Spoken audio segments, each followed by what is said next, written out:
નમસ્કાર, BBN news ચેનલમાં આપનું સ્વાગત છે। હું છું કવિતા પંચાલ ને હવે જોઈએ આજના સમાચાર।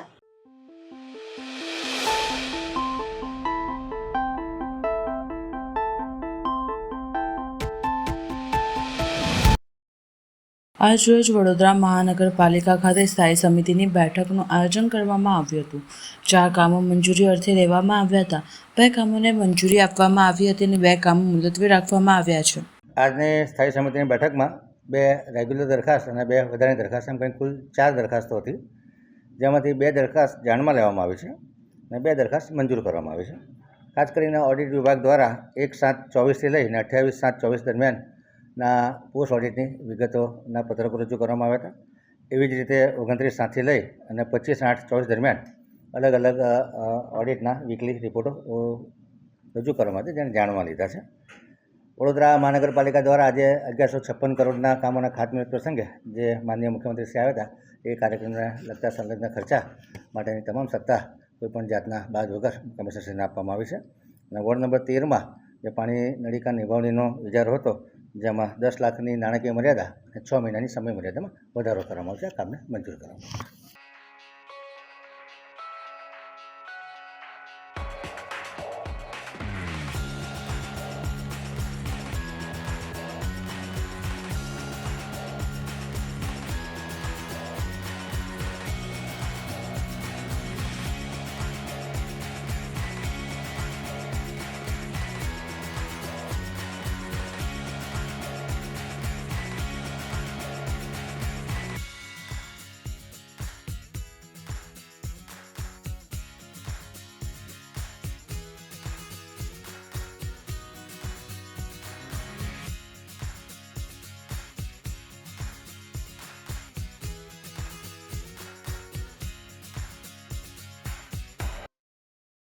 વડોદરા શહેર કોંગ્રેસ દ્વારા દૂધના ભાવ વધારા સામે શહેરના મકરપુરા રોડ પર આવેલ બરોડા ડેરીના ગેટ પાસે પ્લેકાર્ડ સાથે સૂત્રોચ્ચાર થાળી વગાડીને વિરોધ દર્શાવ્યો। ગત તારીખ 1 મેના રોજ ગુજરાત સ્થાપના દિવસે જનતાને એક નવી ભેટ મળી હતી। અમૂલ દૂધના પ્રતિ લીટરે ₹2નો ભાવ વધારો થયો છે। એક તરફ નવીન રોજગાર નથી, રારી ગલ્લા પથારીવાળાઓને સ્થાનિક પ્રશાસન ધંધો કરવા દેતી નથી, તેઓની રોજગારીનું સાધન છીનવી લેવામાં આવે છે। સ્ટેટ વેન્ટર પોલિસીનો અમલ કરતું નથી, જેના કારણે ફેરિયાઓ રારી ધારકો જે તે વિસ્તારમાં યોગ્ય જગ્યાઓની ફાળવણી કરવામાં આવતી નથી। બીજી તરફ કોન્ટ્રાક્ટરો દ્વારા કર્મચારીઓના શોષણ કરવામાં આવે છે। ઉપરથી સમાન દૂધના ભાવ વધારો, અગાઉ ગેસના સિલિન્ડર મોંઘા કરી દેવામાં આવ્યા હતા। દેશના કાયમી મોંઘવારીનો મર્યાદિત આવક વચ્ચે ગરીબ અને સામાન્ય લોકોને જીવન નિર્વાહ કરવું મુશ્કેલ બની રહ્યું છે, ત્યારે અમૂલ દૂધના ભાવમાં પ્રતિ લીટરે ₹2ના ભાવ વધારા સામે વડોદરા શહેર કોંગ્રેસ દ્વારા શહેર કોંગ્રેસ પ્રમુખ ઋત્વિક જોશીના નેતૃત્વ હેઠળ આજરોજ મકરપુરા રોડ સ્થિત બરોડા ડેરી સામે પ્લેકાર્ડ દર્શાવી થાળી વગાડી સૂત્રોચ્ચાર કરી વિરોધ દર્શાવ્યો હતો। સાથે જ બરોડા ડેરીના સંચાલકોને ભાવ વધારો પાછો ખેંચવાની જરૂરિયાત કરવામાં આવી હતી। આ તબક્કે સ્થાનિક પોલીસ પણ ત્યાં પહોંચી ગઈ હતી। દૂધના ભાવ વધારો જે કરવામાં આવ્યો છે, એની સાથે સાથે દૂધની જે બનાવટોમાંથી જે છાશ બને, છાશમાં ભાવ વધારો, દહીંના ભાવ વધારો। તમે વિચાર કરો કે આ સરકાર જે ગરીબ અને મધ્યમ વર્ગના વોટથી સત્તામાં આવી અને અત્યારે ગરીબ અને મધ્યમ વર્ગને લૂંટવાનું કામ કરી રહી છે। હમણાં થોડા દિવસ પહેલાં જ LPG ગેસમાં ₹50નો ભાવ વધારો કર્યો।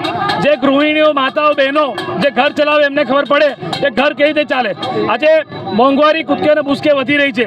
1 લીટરે ₹2નો વધારો દૂધમાં, ₹4નો છાશમાં। આજે ગરીબો તો કેટલાક લોકો તો ઘરમાં રોટલો ને છાશ ખાતા હોય છે, અને આ કાળઝાળ ગરમીમાં છાશ તો ગરીબો માટે અમૃત કહેવાય, ત્યારે ગરમીના સમયમાં તમે છાશનો ભાવ વધારો, દૂધનો વધારો। અચ્છા, તમે કોઈ ઘાસચારાનો ભાવ વધ્યો છે, કોઈ પેટ્રોલ ડીઝલનો ભાવ વધ્યો છે, તો ભાઈ દૂધનો ભાવ શું કામ વધારો?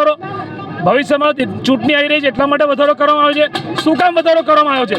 ભાજપના શહેરના ધારાસભ્યો અને ભાજપના સાંસદો આમ તો મોટી મોટી વાતો કરે છે, એમની ઈચ્છા શક્તિ હોય એ લોકો ધારે તો આ ભાવ વધારો પાછો ખેંચાય, પણ એમની ઈચ્છા શક્તિ નથી। ગરીબ અને મધ્યમ વર્ગના લોકો એમને વોટ આપીને ચૂંટાઈને મોકલ્યા છે। આજે એ લોકોને જે ભૂલી ગયા છે, એના માટે કોંગ્રેસ પાર્ટી આ વિરોધ કરી રહી છે। જવાબ નથી, એમડી છે, ડિસિઝન લેનારા એ નથી, એટલે અમારે તો જે નિર્ણય લેનારા લોકો છે એમને મળવું હતું, પણ આ લોકો તમે જુઓ કે હમણાં મેં એમને જે વાત કરી કે આ જે સંસ્થા છે તમે બોર્ડ માર્યું છે સહકારી દૂધ ઉત્પાદક મંડળી, સહકારી એટલે નો પ્રોફિટ નો લોસ. તો અત્યારે તો આ ડેરી નફો કમાવાની સંસ્થા બની ગઈ છે. બધાને ખબર છે કે ડેરીના ડિરેક્ટરો ઓહો બધાની પ્રોપર્ટી તપાસ કરો, બધાની પ્રોપર્ટી તપાસો, કરોડોપતિ થઈ ગયા બધા. રાતોના તલાટીના ચિરાગ હાથમાં આવી ગયા હતા. ખેડૂતોને તમે ભાવ વધારો આપો છો. અચ્છા, બીજી બાજુ ઘાસચારાનો ભાવ વધ્યો નથી, પેટ્રોલ ડીઝલનો વધ્યો નથી. તો શહેરની પ્રજા એવું પૂછે છે કે ભાઈ દૂધનો ભાવ વધારે શું કામ? આજે એલપીજી ગેસ 50 રૂપિયા મોંઘો, દૂધના ભાવમાં 1 લીટરે 2 રૂપિયા. અચ્છા, છાશ, ગરીબોની છાશ, આ કાળઝાળ ગરમીમાં છાશ એટલે અમૃત છે ગરીબો માટે, બધા માટે અમૃત છે. લોકો આજે પણ એવા લોકો છે ફૂટપાથ પરનારા લોકો હોય કે ગરીબ વર્ગના લોકો રોટોને છાશ ખાતા હોય. તો તમે છાશમાં વધારો, તમે દૂધમાં વધારો, તો આ શું માંડ્યું છે? અને આ ભાજપની સરકારની ઈચ્છા શક્તિ હોય તો આ ભાવ વધારા પાછા ખેંચાવો જોઈએ એવી અમારે કોંગ્રેસ પાર્ટીએ માંગણી કરી છે. આ બીજેપીના સાંસદ, ભાજપના ધારાસભ્યો કલેક્ટર ઓફિસમાં એસી કેબિનેટ મિટિંગ કરો છો, મુખ્યમંત્રી બધા આવો છો, પ્રજાની વાત તો સાંભળો. પ્રજાની લાગણીની માંગણી શું છે? પ્રજાની લાગણીની માંગણી છે કે આ કાળઝાળ ગરમીમાં તમે આ મોંઘવારીનો બોજો જે નાખ્યો છે એ નહીં ચલાવી લઈએ, ગરીબ અને મજૂરોનું શોષણ નહીં ચલાવી લઈએ. ભાજપ જ્યારે વિપક્ષમાંથી તો 10 પૈસા ભાવ વધે તો આંદોલન કરવા રોડ પર આવતા હતા. તો હવે તમે તો આટલા 2 રૂપિયા વધારે એના પહેલાં વધારો કર્યો. તો હવે કેમ બીજેપીના નેતાઓ બોલતા નથી? કેમ ધારાસભ્ય બોલો ને આ ડિરેક્ટરોને? એમાંથી કેટલાક લોકો આમાં ચૂંટણીમાં ભાજપના જ છે બધા મોટા ભાગના. તો કરાવો તમે. ઈચ્છા શક્તિ હોય તો ગરીબ અને મધ્યમ વર્ગના પ્રજાને લાભ કરાવી શકે, પણ આ લોકોની ઈચ્છા શક્તિ જ નથી.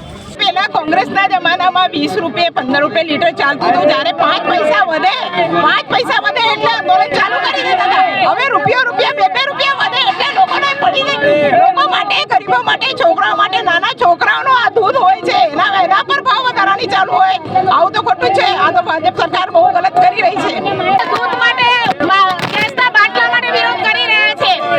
દૂધનો ભાવ આટલો બધો વધારી દીધો છે, ગરીબ માણસ કેવી રીતે દૂધ લઈ શકે?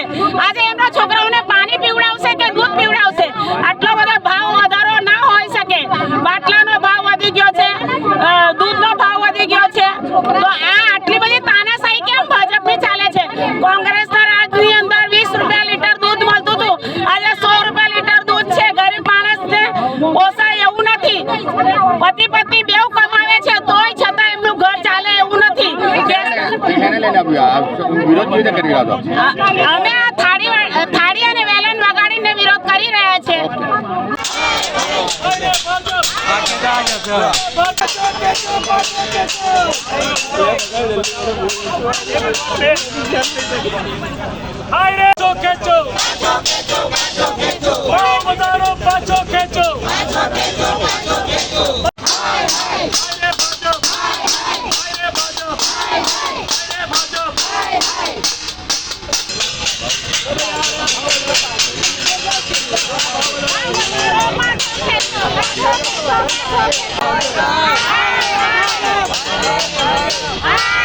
भाजप तेरी तानाशाही नहीं चलेगी, अरे भाजप सरकार की तानाशाही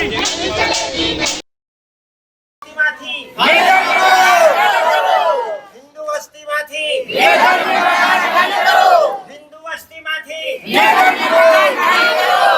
ડભોઈના વનકરવાસ ફળિયામાં વિધર્મી દ્વારા મકાન ખરીદતા વિસ્તારના લોકોએ વિરોધ નોંધાવ્યો. ડભોઈના વનકરવાસ ફળિયામાં આશરે 50થી વધુ પરિવારો રહી પોતાનું ગુજરાન ચલાવે છે. ત્યારે આ ફળિયામાં એક ઈસમ દ્વારા વિધર્મીને ત્યાંના ફળિયાના એક ઈસમ દ્વારા વિધર્મીને પોતાનું મકાન વેચાણ કરતા વિસ્તારના અન્ય રહીશોમાં રોષ ફાટી નીકળ્યો છે. અન્ય વિસ્તારના લોકો દ્વારા વનકરવાસમાં મકાન ખરીદશે તો વિસ્તારના દલિત સમાજ ક્યાં જશે જેવા પ્રશ્નો સામે ઉગ્ર વિરોધ કર્યો હતો. હિન્દુ દલિતો સમાજ વર્ષોથી આ વનકરવાસ વિસ્તારમાં વસવાટ કરે છે. ત્યારે વિધર્મીએ આ વિસ્તારમાં મકાન ખરીદતા લોકોમાં અનેક સવાલ ઊભા થયા છે. વર્ષોથી પોતાના રીત રિવાજ મુજબ લોકો તહેવાર ઉજવતા આવ્યા છે. ત્યારે અન્ય ધર્મના લોકો આ વિસ્તારમાં પ્રવેશ કરશે તો અમારા તહેવારોમાં પણ ખલેલ પડશે અને વિસ્તારની શાંતિ ડોકવાઈ જશે જેવા અનેક સવાલો મૂંઝવી રહ્યા છે. ત્યારે આજરોજ વનકરવાસ વિસ્તારના તમામ રહીશોને ખાસ કરીને મહિલાઓનો ઉગ્ર વિરોધ કરી ડભોઈ પ્રાંત અધિકારીને આવેદનપત્ર આપ્યું હતું અને સરકાર સમક્ષ રજૂઆત કરી હતી. ત્યારે વહેલી તકે સરકાર આ વિસ્તારના લોકોની સમસ્યાનું નિરાકરણ નહીં લાવે તો ઉગ્ર આંદોલનની ચીમકી ઉચ્ચારી હતી. સમગ્ર વિસ્તાર હિન્દુઓની વસ્તી ધરાવે છે. ત્યાં એક મુસ્લિમ વ્યક્તિએ મકાન ખરીદ્યું છે એનું અમે લોકો વિરોધ કરી રહ્યા છે, કારણ કે અહીંયા પૂરેપૂરી હિન્દુઓની વસ્તી છે અને જો ત્યાં કોઈ અન્ય જ્ઞાતિનું વ્યક્તિ આવીને વસે, જેમ કે અહીંયા મકવાણા, તળવી, ઘણી બધી કાસ્ટના રહી રહ્યા છે અને ત્યાં જો બીજા કોઈ પ્રાંતનું વ્યક્તિ આવીને વસે તો અમને બહેન દીકરીઓને બધાને ઘણી બધી મુશ્કેલી આવી શકે તેમ છે. જેમ કે કોઈના પ્રસંગ હોય, સગાઈ હોય, મેરેજ હોય તો એવી પણ પરિસ્થિતિ આવી શકે છે કે ના પણ થાય.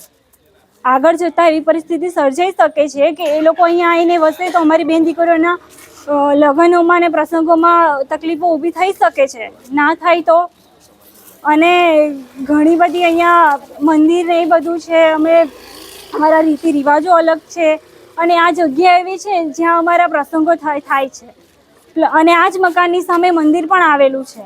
અમારે હોળી હોય કે કોઈ બી પ્રસંગ હોય તો આ મકાનની બાજુમાં જે જગ્યા છે એ અમારા પ્રસંગો માટેની જગ્યા છે, તો ઘણી બધી અડચણો ઊભી થઈ શકે તેમ છે.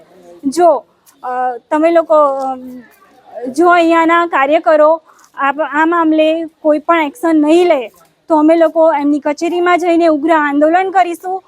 અમે બસ એટલું જ એમને કહીએ છીએ કે અમારા પક્ષમાં સારો કોઈ નિર્ણય લેવામાં આવે, જેનું આ મકાન છે, જે વ્યક્તિએ ખરીદ્યું છે એ બે વ્યક્તિને ભેગા કરીને અમારા પક્ષમાં કોઈ સારો નિર્ણય લે એવી જ અમે આશા રાખીએ છીએ. આ સમગ્ર વિસ્તાર એ હિન્દુ વસ્તી ધરાવતો વિસ્તાર છે. આ વિસ્તારની અંદર વણકરો, વસાવા, રબારી, તડવી વગેરે સમાજના વ્યક્તિઓ અહીંયા નિવાસ કરે છે. લગભગ આ વિસ્તારની અંદર 4 પેઢીથી લોકો નિવાસ કરે છે. આ વિસ્તારની અંદર કેટલાક મંદિરો આવેલા છે, જેમાં વણકર સમાજની મહાકાલીમાં અહીંયા મંદિર છે અને બાબા રામદેવ કૃષ્ણ કનૈયાલાલનું મંદિર છે. સાથે સાથે હનુમાનજી દાદાનું પણ અહીંયા મંદિર આવેલું છે. આ વિસ્તારની અંદર એક દલિત સમાજનો વ્યક્તિ એ પોતે બારોબાર વિધર્મી સમાજને પોતાનું મકાન વેચી દેતા તેમને કોઈને પણ જાણ કરી નથી અને એનો એક બદ ઇરાદો એ છે કે આ વિસ્તારમાં રહેતા સમગ્ર આપણે હિન્દુ સમાજના લોકોને હેરાન કરીને, પરેશાન કરીને અહીંયાથી તેને પોતે પોતાના ઘર છોડીને અહીંયાથી આ લોકો જતા રહે એ પ્રકારનો એક બદ ઇરાદો એ પોતે હાંસલ કરવા માટે આ એક ભિન્ન કક્ષાની પ્રવૃત્તિ કરેલી છે. તો અમે આ માટે એસડીએમ સાહેબને પણ એક આવેદનપત્ર આપેલું છે. એસડીએમ સાહેબને લગભગ 20/2/25ના રોજ એટલે કે 2 મહિના પહેલાં આવેદનપત્ર આપેલું છે, પરંતુ તંત્રએ આના ઉપર આજ દિન સુધી કોઈ પ્રકારનું ધ્યાન રાખ્યું નથી. અમારે સાથે સાથે આ વિસ્તારના રહીશોની એક ઉગ્ર માંગ છે કે જે વિધર્મીને મકાન વેચાણ કર્યું છે એ બંને પાર્ટીને, વેચાણ કરનારને અને રાખનારને, આ બંને વ્યક્તિને બોલાવીને આ મકાન કોઈ એક હિન્દુ વ્યક્તિને વેચાણ આપે એવી એક અમારી ઉગ્ર માંગ છે. વોર્ડ નંબર 18માં માંજલપુર વિસ્તારમાં સ્પંદન સર્કલ પાસે આગનો બનાવ બન્યો હતો, કારણ કે પાઇપલાઇનમાં લીકેજના કારણે આગની બનાવ બન્યો હતો. ત્યારે આજ રોજ ખોદકામ કરતી વખતે પીવાના પાણીની લાઇનમાં ભંગાણ સર્જાયું હતું અને રોડ પર પીવાનું પાણી ફુવારા ઉડ્યા હતા. ત્યારે તંત્ર જાગ્યું હતું અને કામગીરી શરૂ કરી હતી. જ્યારે આ કામગીરી અગાઉ પણ પાણીના લાઇનમાં ભંગાણ સર્જાયું હતું અને તંત્ર દ્વારા વારંવાર રિપેરિંગ કરવામાં આવે છે, પરંતુ તંત્રની નિષ્કાળજીથી અને કારણે પાણીના લાઇનમાં અવારનવાર વારંવાર લીકેજ સર્જાય છે. જ્યારે આ જગ્યા ઉપર 4થી વાર પાણીમાં ભંગાણ સર્જાયું હતું, જેને લઈને આજે ફરી એકવાર પીવાના પાણીની લાઇનમાં ભંગાણ સર્જાયું હતું, જેને લઈને આજે વિસ્તારના જાગૃત નાગરિક અને પૂર્વ ઉપપ્રમુખ વિનોદ શાહ વિરોધ કર્યો હતો અને તંત્ર સામે, કોન્ટ્રાક્ટર સામે આકરો પ્રહાર કર્યો હતો અને આવા કોન્ટ્રાક્ટરને બ્લેકલિસ્ટ કરવામાં આવે તેવું જણાવ્યું હતું. આ માજલપુર સ્પંદન સર્કલ છે, 4 રસ્તા અને ઇન્દ્ર કોમ્પ્લેક્સ પાસે સિંધોઈ માતા રોડ, અમરજ્યોત શોપિંગ સેન્ટર. અહીંયા છેલ્લા 15 દિવસમાં આ 4થી વખત પાણીની લાઈન લીકેજ થઈ ગઈ છે.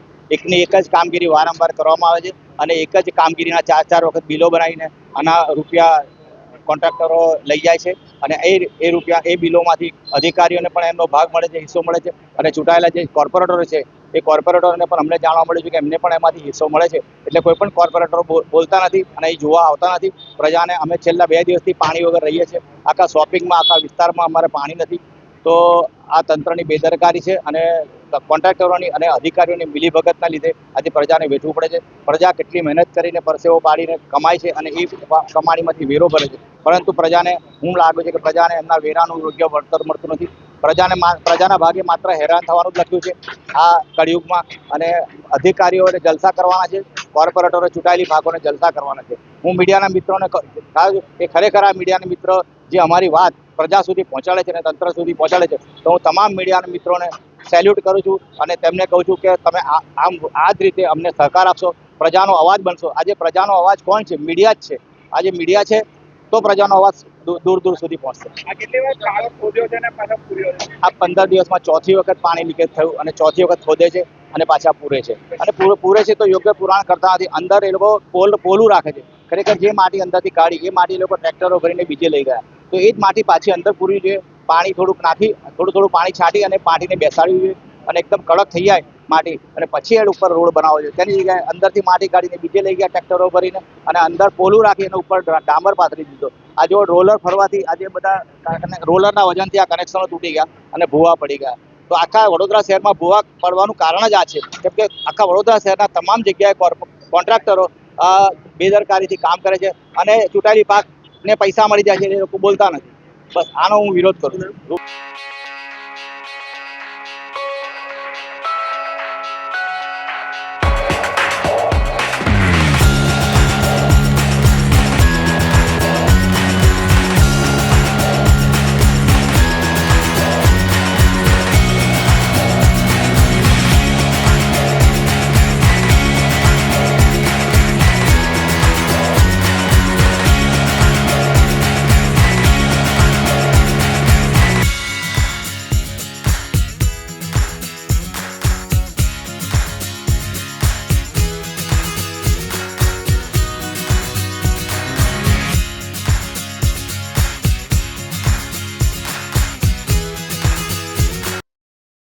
ખતરનાક ઈરાદા સાથે તારીખ 2/4/2025ના રોજ સળિયા વડે માથાના પાછળના ભાગે જીવલે પ્રહાર કરવામાં આવ્યો હતો. સુરતમાં 2 વિદ્યાર્થીઓ વચ્ચે બોલાચાલી થતાં એક વિદ્યાર્થીએ બીજા વિદ્યાર્થીના માથાના પાછળના ભાગે સળિયા વડે માર્યો.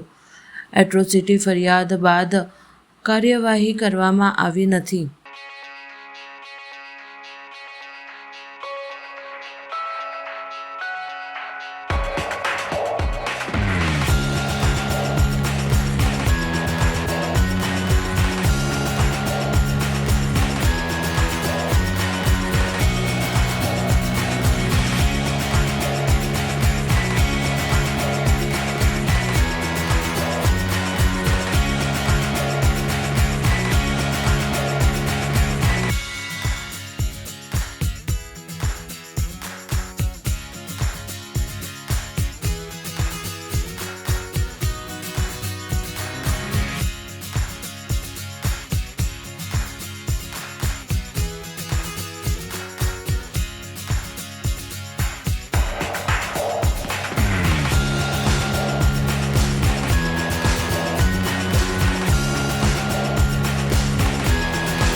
હવે લઈએ એક નાનકડો વિરામ.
BBN ન્યૂઝ ચેનલમાં આપનું સ્વાગત છે.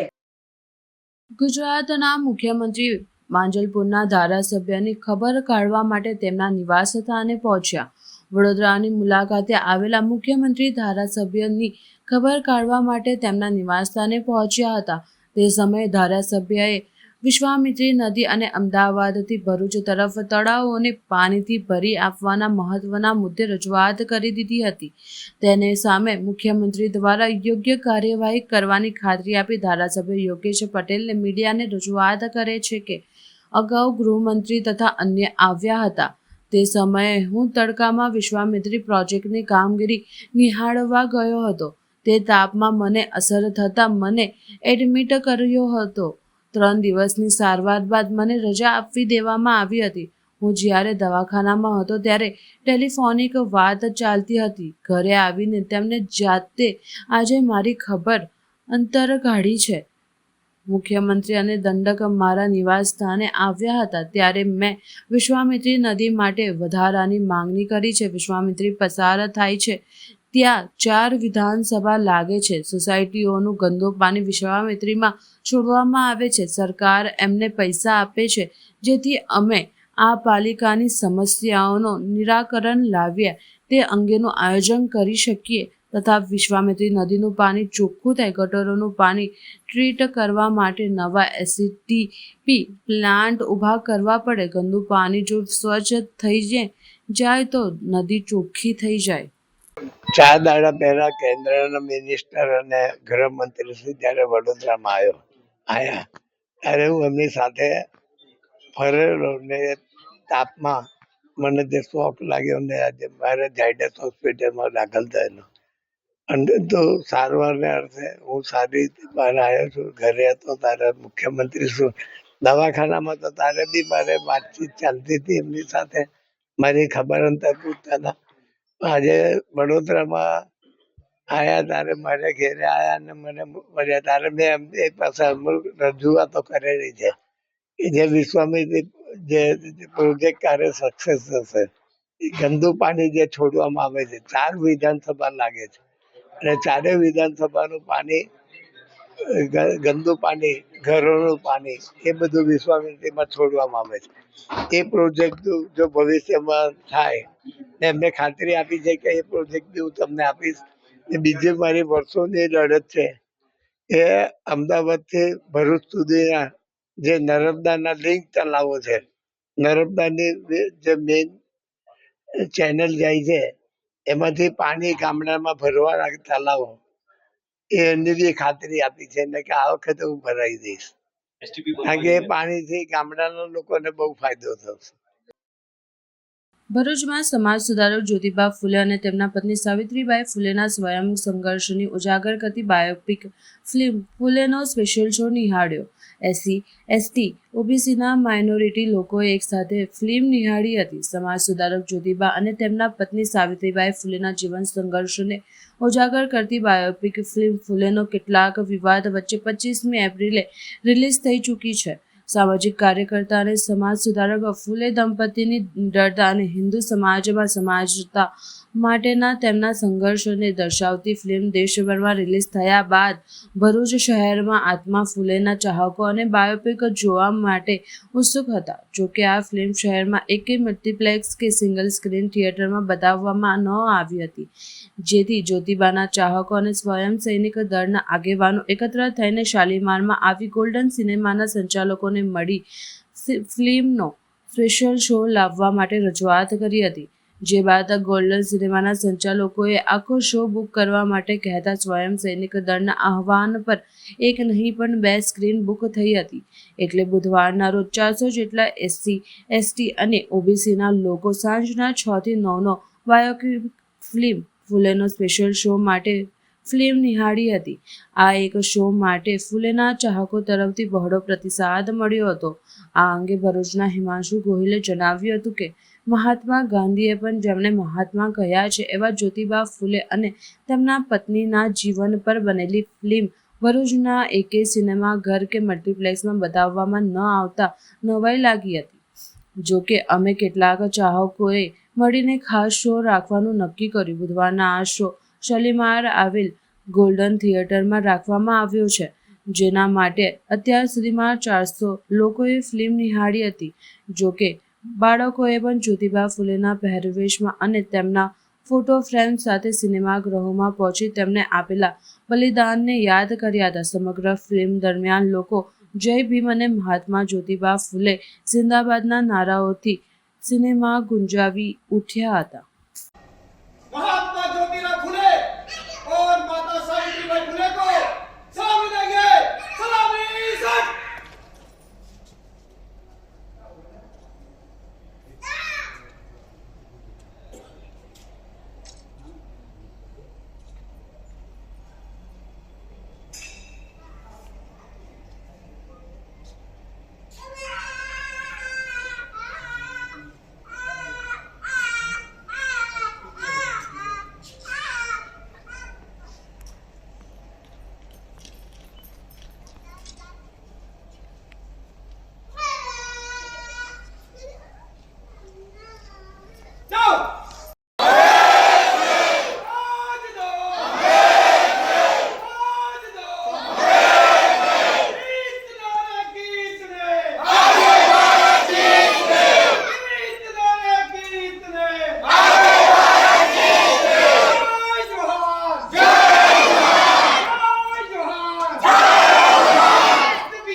વડોદરાના સીએમના કાર્યક્રમમાં હની બોટકાની 2 મહિલાઓ બોલવા માંડી. 10 વર્ષથી મળવા માંગીએ છીએ, કોઈ મળવા દેતું નથી. સીએમએ કહ્યું, તમે કોઈ એજન્ડા સાથે પ્રી પ્લાનિંગથી આવ્યા છો, મને મળીને જજો. કોઈ સ્પેશિયલ એજન્ડાથી આવ્યા છો? ના, સ્પેશિયલ એજન્ડાથી આવ્યા છો બેન? તો બેસી જાઓ અત્યારે, મને મળો શાંતિથી. સ્પેશિયલ એજન્ડાથી તમે આવ્યા છો બેન? ના મળશો તમે, અત્યારે મળી શકાશે. બેસી જાઓ અત્યારે, તમે અત્યારે બેસી જાઓ. તમે મળીને જજો તમે મને. હા, મળાવશે તમને. તમે એજન્ડાથી આવ્યા છો બેન. એવું ના હોઈ શકે ક્યારેય, એવું ના હોઈ શકે, એવી રીતે ના હોય વાત. તમે મળી જજો તમે મને.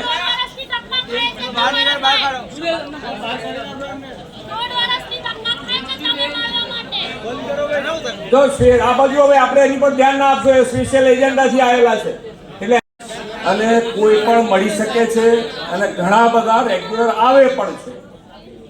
પણ જ્યારે કોઈ પ્રોગ્રામમાં આવ્યા હોય અને એ પ્રોગ્રામમાં આપણી રજૂઆત કરવી એ વ્યાજબી આપણી સંસ્કારી નગરીને શોભે નહીં.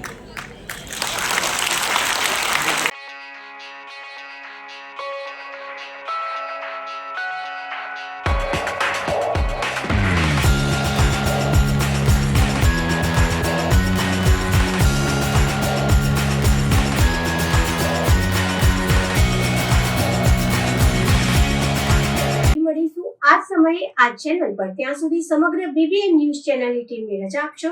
નમસ્કાર.